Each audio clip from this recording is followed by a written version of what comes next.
பசுமையுடன் இனிய வணக்கங்கள் எனது புதிய சொந்தங்களே. இப்போ நான் இது யாரையும் குத்தி காட்டுற மாதிரியோ அந்த மாதிரி வீடியோ கிடையாது. அவங்கவங்களோட வயோதிகம் எப்படி இருக்கும் அப்படிங்கிறத ஒரு நிமிஷம் நினச்சி பார்த்த ஒரு வீடியோ தான் இது. பார்த்திங்கன்னா நம்ம இப்படி இருப்போம் அப்படின்னால சொல்ல முடியாது. இதை விட ரொம்ப ஒரு மாதிரி டல்லாக எனர்ஜி இல்லாமல் வெயிட்லெஸ் ஆகி ரொம்ப டேஞ்சராக இருப்போம். பட் இதை நம்ம ஒரு ப்ராக்டிக்கல் லைஃப்பில் இப்படி தான் இருப்போம் அப்படிங்கிறத ஒரு மைண்ட் செட்டுக்காகத்தான் இந்த மாதிரி ஒரு வீடியோ. இது எப்படி இருக்குன்னு கொஞ்சம் கமெண்ட் பண்ணுங்கள்.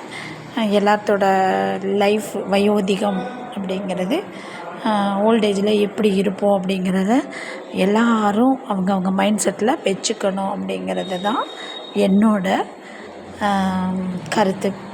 வேற ஒன்றும் இல்லை. அதுக்காக தான் இந்த வீடியோ. ஆக்சுவலி இப்படி இருப்போமா அப்படிங்கிறது எல்லோரும் திங்க் பண்ணோம் அப்படின்னா கொஞ்சம் மாற்றங்கள் வரும். அதுக்காக தான். தேங்க்யூ ஃபார் வாட்சிங். தேங்க்யூ.